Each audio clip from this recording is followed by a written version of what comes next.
درود ابراہیمی پڑھنے والے کو تعمیر کعبہ کی برکات حاصل ہوں گی،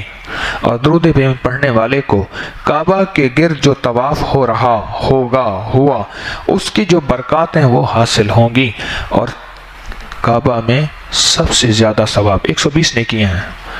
اس میں کعبہ کو دیکھنے والے کو بھی ثواب ہے، سب سے زیادہ ثواب طواف کرنے والوں کو ہے، اور درود ابراہیمی پڑھنے والے کو اس طواف کا یہاں بیٹھے ثواب مل رہا ہے، یہاں بیٹھے دنیا کے کسی کونے میں ثواب پا رہا درود ابراہیمی، دنیا کے کسی کونے میں درود ابراہیمی کا ثواب، درود ابراہیمی میں وہ ثواب پا رہا، قربانی کا ثواب، کنکریاں مارنے کا ثواب، طواف کا ثواب، طواف کا ثواب، اور زمزم کی جو برکات کے چشمہ ہے، اور زمزم نے جتنے لوگوں کو سیراب کیا اور کرے گا، جتنے لوگوں کو زمزم نے سیراب کیا، اور زمزم سے جتنے لوگ قیامت تک پیاس ہو جائیں گے، یہ نسبت ابراہیمی سے زمزم ملا ہے، اور درود ابراہیمی پڑھنے والے کو یہ بھی ثواب ملتا جائے گا۔ ہر وہ درود سن لیجئے گا جو حدیث سے ثابت ہے، افضل ہے، اعلیٰ ہے، عرفہ ہے، لیکن درود ابراہیمی سب سے اعلیٰ و عرفہ ہے۔ درود ابراہیمی اس لیے اس کا انتخاب خود نماز کے اندر کیا گیا ہے، التحیات نماز کے اندر ہے، اس کا انتخاب کیا گیا ہے۔ آل ابراہیم، آل ابراہیم انک حمید مجید، کہ جو لفظ ہے نا درود ابراہیمی میں، ایک حمید ہے ایک مجید ہے، یا حمید و یا مجید، جو بندہ ان لفظوں کو صرف ایک تسبیح اس انداز سے پڑھے، کس انداز سے؟ اب وہ انداز میں دہرا رہا ہوں، اللہم صلی علی محمد وعلی آل محمد کما صلیت علی ابراہیم وعلی آل ابراہیم انک حمید مجید۔ جب حمید مجید پہنچے تو پھر اس کو ایک تسبیح پڑھے اور دھیان سے، پھر آگے درود شروع کریں، اللہم صلی علی محمد کما صلیت علی ابراہیم وعلی آل ابراہیم انکا، یعنی درود ابراہیم میں حمید اور مجید دو دفعہ آتے ہیں نا، دو دفعہ آتے ہیں، اس کو پھر ایک تسبیح پڑھے، ایک دفعہ درود پڑھے پھر سن لیجئے، اور ان دو لفظوں کی تسبیح کرے، پھر اگلا درود کا دوسرا حصہ شروع کرے تو ان دو اللہ کے مبارک ناموں کی تسبیح کرے۔ اب سمجھ گئے میری؟ دو مبارک ناموں کی تسبیح کرے۔ جو بندہ صرف ایک دفعہ درود پاک پڑھے صبح شام، اور ہر حمید مجید پہ ایک تسبیح یا 100 دانوں والی کرے، اللہ جل شانہ اس دن اس کی وہ مرادیں پوری کریں گے جو شاید عالم میں کسی کی پوری نہ ہوئی ہوں۔ بظاہر اس کو نظر آئی ہیں، مشکلیں آئی ہیں، جب بھی کہیں پریشانی آئی ہیں، جب بھی کہیں الجھنیں امت کو آئی ہیں، جب بھی کہیں اولاد نہیں ہے، رزق نہیں ہے، صحت نہیں ہے، عزت نہیں ہے، سکون نہیں ہے، چین نہیں ہے، راحت نہیں ہے، جادوؤں نے گھیر لیا، بندشوں نے تباہ کر دیا،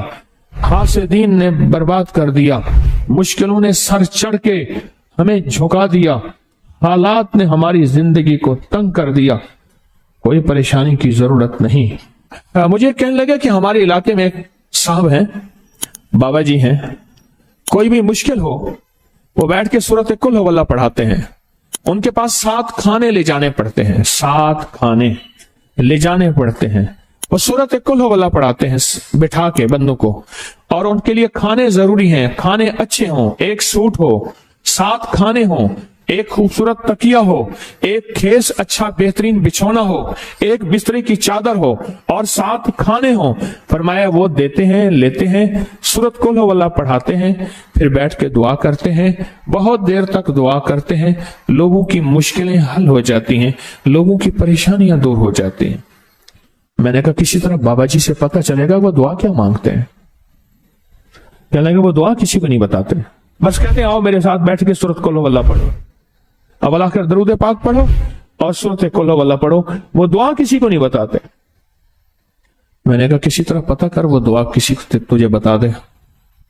اس نے کہا پتہ کروں گا۔ کچھ عرصے کے بعد بندہ مجھے ملا، آتے ہی ایک کاغذ دیا، اور کاغذ دے کے مجھے کہنے لگا آپ کو یاد ہے آپ نے میری ایک ذمہ داری لگائی تھی، اور وہ ذمہ داری یہ لگائی تھی کہ ایک ہمارے ہاں بابا جی ہیں، ان کے پاس کوئی دنیا کی مشکل، پریشانی، الجھنیں، ناکامیاں، حالات، مسائل، بے اولادی، جادو، جنات، اثرات، بندشیں، کوئی بھی ہے، وہ مسئلے حل ہوتے ہیں، لیکن ان کی شرطیں یہ ہیں: خوبصورت تکیہ لیتے ہیں، بہترین سوٹ لیتے ہیں، بستری کی چادر لیتے ہیں، ایک کھیس یعنی پورا بستر لیتے ہیں، اور کہا اگر سردیاں تو ایک خوبصورت رضائی بھی لیتے ہیں، اور 7 رنگ کے کھانے لیتے ہیں، عطر کی خوشبو لیتے ہیں، یہ لیتے ہیں، یہ لیتے ہیں۔ وہ پھر آپ چھوڑ کے آ جائیں، وہ ان کے ہوتے ہیں، بس آپ کو وہ دعا دے دیتے ہیں اور بٹھا کے سورۃ قل هو اللہ پڑھتے ہیں۔ میں نے کہا کس طرح پتا کر کے یہ عمل کیا ہے، پتا کر یہ عمل کیا ہے؟ اس نے آیا نا تو اس نے مجھے خط دیا، اور خط دیتے ہی اس نے کہا کہ میں نے پتا کیا ہے اس عمل کا کسی طرح سے۔ ان کے گھر کی ایک خاتون ہماری خواتین سے نسبت تھی، انہوں نے بتایا ہے وہ ساری سورۃ قل هو اللہ وہ حضور کے گھرانے کو اور اس بارگاہ میں وہ پیش کرتے ہیں، ان ہستیوں کو پیش کرتے ہیں، اور ہستیوں کو پیش کرنے کے بعد پھر ان کے وسیلے سے دعا کرتے ہیں اور کہتے ہیں آپ بھی ہمارے لیے دعا فرمائیں۔ یہ کہنا شرک نہیں ہے، خیال کرنا، میں امت کو شرک پہ نہیں لگا رہا، بدعت پہ نہیں لگا رہا، میرے ساتھ ہر عمل کے بڑے بڑے حوالے ہیں، میرے ساتھ ہر عمل کی بڑی بڑی طاقتور لنکس اور ریفرنس ہیں، میں نہیں لگا رہا۔ میں ایک وعدہ کرتا ہوں اور ایک دعویٰ کرتا ہوں، لیکن وہ دعویٰ نہیں ہے نہ وعدہ ہے۔ کوئی آ کے یہ نہ کہے کہ ظالم ساری عمر خود بھی شرک اور بدعت میں لگا اور ہمیں بھی شرک اور بدعت میں لگایا اور میری قبر پہ کوئی پاؤں نہ مارے۔ ہاں یہ ضرور آ کے کوئی کہے اللہ اس کی قبر پہ ترس کھا اور رحم فرما، ساری عمر تیرے اور تیرے حبیب کی سچی راہیں دکھاتا رہا اور محمد آل محمد کی سچی راہیں دکھاتا رہا، یہ وہ شخص ہے، اللہ اس پہ ترس کھا، اللہ اس کو معاف کر دے۔ بڑا زبردست عمل۔ مجھے آ کے جب کاغذ دیا نا، کاغذ میں دیا تو انہوں نے کہا کہ خواتین کے ذریعے ہمیں جو پتہ چلا، اور وہ پتہ یہ چلا کہ موصوف حضور کے گھرانے کو یہ ساری سورۃ اخلاص، ساری سورۃ قل هو اللہ، یہ درود، یہ عمل ہدیہ کرتے ہیں، اور حضور کے گھرانے کو ہدیہ کر کے پھر ہماری مشکل کی دعا کرتے ہیں اور بہت گڑ گڑا کے دعا کرتے ہیں، اور پھر ان کو ہدیہ دے کے عرض کرتے ہیں آپ بھی ہمارے لیے دعا فرمائیں، اور بہت دیر تک پھر آمین کہتے ہیں، آمین۔ اور اس تصور کے ساتھ، یہ تصور ذرا غور سے سنیے گا توجہ سے، اس تصور کے ساتھ کہ وہ ہستیاں میرے لیے دعا کر رہی اور میں آمین کہہ رہا، اور اللہ کی بارگاہ میں ان کی دعائیں قبول ہو رہی، اور اللہ کی عرشوں پہ دعائیں پہنچ گئیں، اور جبریل لے کر چلے گئے، اللہ کے حضور دعا رکھی گئی، اور اللہ نے اپنی طاقت اور قدرت کی مہر قبولیت کی لگا دی۔ کہا یہ عمل ہے، یہ عمل ہے۔ ان کو ہدیہ کرتے ہیں، میں پھر دوہرا رہا ہوں، غور سے سنیے گا، ان کو ہدیہ کرتے ہیں، ان کو ہدیہ کر کے ان کے وسیلے سے دعا کرتے ہیں، پھر ان کو دعاؤں کا عرض کرتے ہیں آپ بھی دعا فرمائیں، آپ بھی دعا فرمائیں، اور ان کو دعاؤں کا عرض کرتے ہیں، اور پھر ان سے دعائیں لیتے ہیں، اور بہت دیر تک آمین اس نیت سے کہتے ہیں کہ وہ دعا فرما رہے ہیں اور ہم ان کی دعاؤں پہ آمین کہہ رہے ہیں۔ یہ ہمارے اکابر کا عمل ہے، یہ ہمارے بڑوں کا عمل ہے،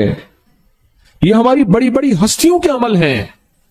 میں اس لیے کہہ رہا ہوں میری کوشش ہوگی کبھی آپ کو شرک اور بدعت پہ نہ لگاؤں، میں اس لیے کہہ رہا ہوں میری کوشش ہوگی امت کو وہ خیر کے عمل بتاؤں جو عموماً لوگ چھپا کے چلے جاتے ہیں، جو عموماً لوگ اپنے تک رکھتے ہیں، میری کوشش ہوگی۔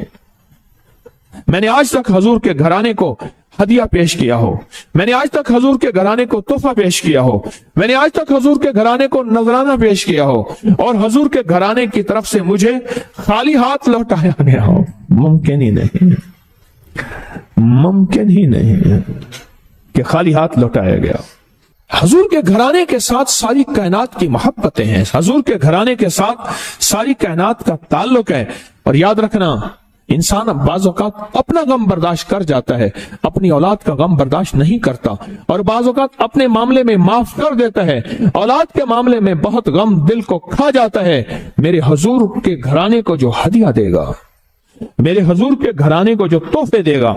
میرے حضور کے گھرانے کو جو اعمال دے گا، حضور کے گھرانے کو یہ ہدیے، یہ اعمال، یہ تحفے زندگی بھر اس کو سرنگوں نہیں ہونے دیں گے، زندگی بھر اس کو ناکام نہیں ہونے دیں گے، اور زندگی بھر اس کو کامیاب